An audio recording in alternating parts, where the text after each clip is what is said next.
Hola Cristina, bienvenida, buen lunes, ¿cómo estamos? Hola Paulino, muy buenas tardes. Un gusto encontrarte como todos los días, empezando una semana muy intensa. Sí, aparentemente con el paro confirmado, aparentemente no hay aceptación de la última oferta por parte del sector empresario y nos encaminamos a un conflicto que pensé que podía ser subsanado y por lo tanto no habría colectivos a lo largo y ancho del país, por lo menos en la mayoría de los casos. Esa es la noticia de la hora y con influencia o impacto más masivo. Pero quiero contarte, estamos en condiciones también de contarte con Facundo Chávez, si es que estamos listos para sumarlo a este pase, que comienza a calentarse otro debate que tiene epicentro en el Congreso Nacional. No hablo de ficha limpia, que esta semana tiene un día tal vez histórico, hablo del tratamiento del postergado hasta ahora proyecto de baja de la imputabilidad. Y ahora nos va a contar Facundo, vas a ver Paulino, por qué esto comienza a crecer en polémica a pesar de que venía con un aparente consenso. Es así, Cristina. Mañana a las 4 de la tarde va a haber en el anexo de la Cámara de Diputados una reunión plenaria de 4 comisiones. Cerca de 100 diputados están convocados para que se discuta un proyecto de consenso de baja de la edad de imputabilidad.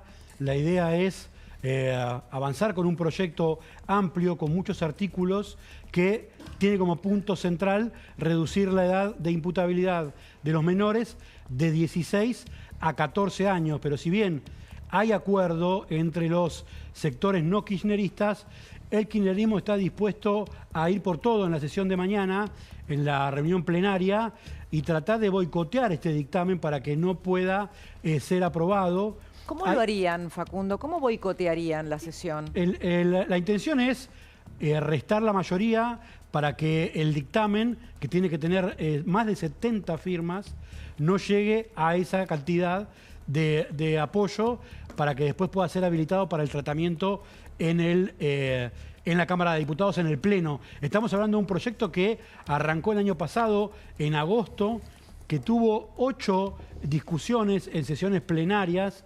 Una sesión plenaria... Muchos invitados. Varios expertos dando sus puntos de vista. Muchos expositores. Recordemos que va a ser la Comisión de Presupuesto, va a ser la Comisión de Justicia, la Comisión de Legislación Penal y la Comisión de... Legislación General. De familia y de Niñez y Juventudes. Estas 4 comisiones son las que están convocadas para mañana y lo que se espera es que aparezca un debate muy caliente, muy intenso y con un apoyo inesperado, sorpresivo. Presta atención a esto, Paulino, porque el jugador que acaba de meterse en este debate no es cualquier jugador. Un jugador muy importante que es la Iglesia. El presidente de la Comisión de Pastoral Social, una de las instancias en la Iglesia Católica de mayor peso político sobre todo, el obispo de La Rioja, Dante Braida, expresó el fin de semana la posición formal y oficial de la Iglesia en contra de esta idea, en contra de que se reduzca la edad de imputabilidad y que pase de 16 a 14. El obispo Dante Braida fue muy contundente en declaraciones periodísticas que se difundieron este fin de semana, planteando que bajar la edad de imputabilidad no soluciona el problema de raíz. Es una posición que está alineada... Histórica de la Iglesia, por otra parte. Posición histórica que está alineada en este contexto a la posición que tiene el kirchnerismo y organizaciones de derechos humanos que están planteando que no es el camino reducir la edad de imputabilidad. Tenemos en las últimas semanas y en los últimos meses casos de enorme impacto donde estaban involucrados menores de edad en casos de delitos terribles. La muerte de Kim. Como el caso de Kim. ¿Cómo destrozaron a Kim? Que dejaron colgada de un auto que se robaban y a lo largo de 2 kilómetros, de 20 cuadras en realidad, la terminaron destrozando y la nena murió de politraumatismos y de un síndrome hipervolémico por la pérdida de sangre. Ahora, que yo recuerde, porque como decías vos, Paulino, es una posición histórica, pero que yo recuerde, sí, la Iglesia no juega en un debate legislativo desde el aborto. Muy fuerte. Desde la interrupción voluntaria del embarazo. Entonces, ¿qué estoy diciendo acá? cuidado, porque, a ver, la Iglesia tiene todo su derecho de plantear su posición oficial, pero la realidad es que este es un tema delicado porque tiene que ver con decisiones políticas de un Estado que va separado de la Iglesia, ¿no? Sí, es una opinión como la de tantos Iglesia, otros. Estado, Sí. asunto separado. Y es una opinión, por eso digo, por eso marcaba la opinión de especialistas, expertos que fueron, es una opinión como la de ellos. Lo que pasa es que hay una comunidad muy importante católica en la Argentina y uno tiende a darle una entidad adicional, que la tiene en términos de la feligresía que sigue la Iglesia, más o menos practicante. Ahora, en algún momento se habló de 13 años, se congenió en 14, se han llegado a varios consensos. Lo que dice Facundo es que no haya un dictamen de mayoría en el plenario para que no se vote con mayorías simples en el recinto y que si alguien quiera discutir y aprobar la ley, que sea con mayorías especiales, lo cual requiere 2/3 partes de los miembros de la Cámara de Diputados. Sería muy complejo de reunir ese número. Simplemente decir esto. Lo que está buscando este proyecto es apenas el promedio de imputabilidad para los menores en la región. A ver, en Brasil es de 12 años. Con lo cual, no es que estamos pensando que un proyecto que baje la edad de imputabilidad para delitos mayores cometidos por menores, siguen siendo necesarias penas mayores, porque ¿quién le contesta al papá o a la mamá de Kim que no, que en realidad no van a tener ni derecho a la justicia? La verdad no suena justo. Entonces uno puede entender la posición compasiva o piadosa de la Iglesia desde el punto de vista religioso y pastoral, pero la ley es otra cosa. Y la verdad que hasta que te tocan un ser querido y cae víctima de un menor que es capaz de matar porque está sacado, y ya empezamos a preguntar, ¿no?, qué es justo y qué no es justo. Me parece a mí. La discusión va a empezar a las 4 de la tarde. La mayoría de las comisiones está integrada por La Libertad Avanza, por el PRO y por aliados del gobierno, y lo que se supone hasta ahora es que hay un consenso para que se vote, para que se firme este dictamen de mayoría para que quede habilitado su tratamiento en el Pleno. Pero todavía, como me decían ayer, diputados que están trabajando mucho con este proyecto, como Laura Rodríguez Machado, que es la presidenta de Legislación Penal, todavía no están definidas todas las firmas en ese dictamen, y hasta que las firmas no estén, no se puede decir que hay un consenso completo y rotundo. Y es un debate muy importante que Argentina tiene que alumbrar. Y yo particularmente tengo una posición favorable a una ley de este tipo. Lo que sí digo es que tenemos que tener también el correlato, la contracara, que muy bien Milei alumbró en muchos debates en la Argentina, que es presupuestariamente cómo dotamos de la infraestructura necesaria para que luego estén presos, y solo presos y privados de la libertad, y no otra cosa dentro de un penal, los jóvenes o el resto. Y cómo hacemos para tener, además, brazos auxiliares y justicia eficaz con presupuesto acorde para que puedan actuar en tiempo y forma y puedan hacer todos los elementos probatorios para incriminar a alguien y, por supuesto, no solo detenerlo, sino hacerlo punible. Atención, urgente.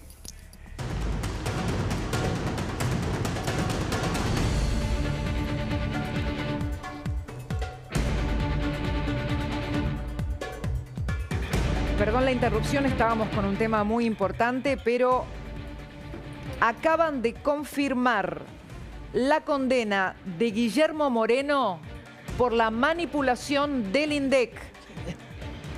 Otro trabajo de la Fiscalía del doctor Diego Luciani, que demostró, atención, esto es muy importante, acaban de confirmar la condena de Moreno por la manipulación del INDEC. Recuerdo haberle hecho una nota donde me empezó a levantar la voz y le dije no me ponga el revólver en el escritorio, y la verdad que parece, según la justicia, que yo tenía razón, Moreno, como tantos otros a los que usted le levanta la voz cuando le dicen que usted cometió delitos al estar en el INDEC. Ahí tenemos el documento de la Cámara de Casación, un trabajo en el que la Fiscalía del doctor Luciani demostró que se adulteraron los índices del INDEC, y como la mancha de aceite inicial de adulteración provocó que esa mancha se expandiera a todo el sistema. Esta investigación reconstruyó un gran rompecabezas que permitió demostrar la mala fe y la intencionalidad en la manipulación y adulteración. Atención, Ustedes se acuerdan cuando nos decían que no había inflación, ¿no? ¿Se acuerdan cuando... A ver, esta manipulación, vos lo recordarás, Paulino, dejó un agujero negro en las estadísticas a punto tal que hoy, cuando uno va a esos años, no hay nada. No hay nada que pueda ser viable o validado en cuanto a estadísticas por estas mentiras. Fíjense esto, condenar a Guillermo Moreno a la pena de 3 años de prisión de ejecución condicional, o sea, no va a prisión porque son 3 años, inhabilitación especial para ejercer cargos públicos por un lapso de 6 años y las costas del proceso por considerarlo autor penalmente de responsable del delito de abuso de autoridad en concurso ideal con el de destrucción e inutilización. ¡Qué bárbaro! Destrucción e inutilización de registros públicos. Nos robó la verdad, Moreno. Claro, porque siempre el gobierno o los gobiernos buscan editarla. En este caso directamente la cortaron, porque hubo un periodo a ciegas de estadísticas entre 2007 y 2015, diciembre, donde se declara la emergencia, aparece Todesca, se reconstruyen parcialmente en medio de esa emergencia las estadísticas. Con esta condena, si hay ficha limpia, Moreno tampoco puede ser candidato. Exactamente, es lo que estaba por decir. Exactamente, Paulino. Con esta doble condena, Guillermo Moreno no puede ser candidato. Vamos a ver. Depende del Senado. Enseguida nos vamos a meter en ese tema, pero atención que Camila puede aportar información sobre este tema. Exactamente, Cris, había cierta confusión porque claramente le implica una inhabilitación para ejercer cargos públicos. En esta instancia, la pregunta era, bueno, ¿esa condena ya está confirmada? Se encuentra más o menos en la misma situación que Cristina Kirchner, porque puede todavía recurrir a hacer un recurso de queja ante la Corte y eso lo dejaría en una situación similar a Cristina. Pero tiene un doble conforme. Exactamente, pero con el doble conforme, antes del cierre del padrón provisorio, según el proyecto aprobado en diputados por ficha limpia, si se aprueba ficha limpia del Senado, no podría ser por la ley de ficha limpia, pero no por la condena, porque queda en esa situación rara como la misma que Cristina Kirchner en este momento. ¿Cuándo cierra el padrón provisorio? 180 días antes. No, pero estamos al borde. Claro. Está por cerrar. 6 meses antes del 26 de octubre. Está por cerrar. ¿Es el 19 o el 29? Uno de los 2 días, 19, yo me acuerdo que era con 9. 19. Me parece que era 19. O sea, si esta confirmación de la condena... ¿Cómo me decís, Flor? Ok.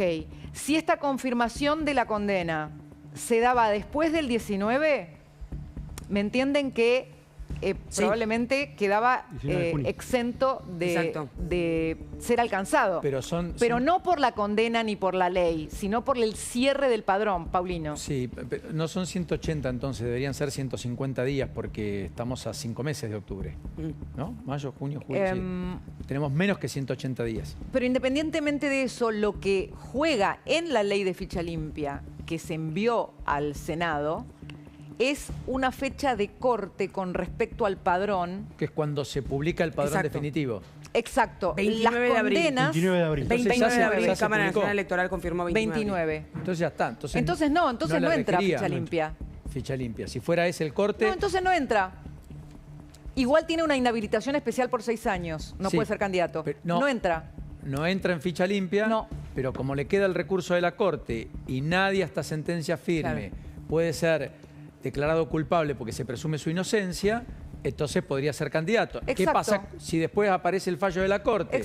Lo tienen que producir un desafuero, que se lo va a pedir la justicia, para terminar cumpliendo la condena. ¿Me explico? Pero deberían los pares votar el desafuero. A Debido se lo votaron, a Cristina jamás. Bueno, esto es interesantísimo. Por ejemplo, en diputados a Debido, en el Senado a Cristina, ¿no? Conté como que hubiéramos estado en abril, fíjate vos, se me fue mayo. No, por eso yo hice la cuenta, digo, no llegamos a 180. Es de 29. Bueno, atención con esto. Esto explica la importancia, esto es muy importante lo que estamos, este error que acabamos de tener con respecto a ficha limpia para Moreno, es muy importante para entender uno de los sentidos de la ley que puede aprobar el Senado. Es lo siguiente, que ¿por qué se decía que esto podía ser una ley superadora? Y fue la idea base cuando Milei manda, esto lo sé fehacientemente, cuando manda a pedir un proyecto superador. Porque decía, puede pasar, y lo habrás escuchado en muchos argumentos, que en las provincias se utilice la cercanía con una elección para a alguien que se aproxima a una candidatura sacarle una causa o una doble condena para que no llegue. Entonces, lo que hace la ley es poner una fecha que aleje la confirmación de las candidaturas de nuevas condenas. Por eso, además, es que en el caso de Cristina, esto no tiene que ver con un oportunismo, porque el tema de ella viene desde hace un montón. Sí, te escucho y también digo, entonces existe el lawfare. Quiero decir, entonces existe la perspectiva de que haya jueces que, impulsados por la política, te produzcan una condena para dejarte afuera de la carrera electoral. En realidad y es eso un es lo que resguardo, piensa Paulino. efectivamente la Casa Rosada, muy bien describías que Milei lo siente, en algunas provincias donde los gobernadores tienen peso específico sobre los jueces, porque en muchos casos son los que no nombran, como el gobierno nacional nombra a los jueces federales. Mira, Entonces, enseguida... es una batalla muy linda esa, Cristina, argumentativamente hablando. Enseguida, en nuestro programa, no lo puedo decir ahora, no lo puedo decir ahora, hay una provincia de la Argentina, y no lo digas si lo sabés, te pido, Paulino, No. en la que van a pedir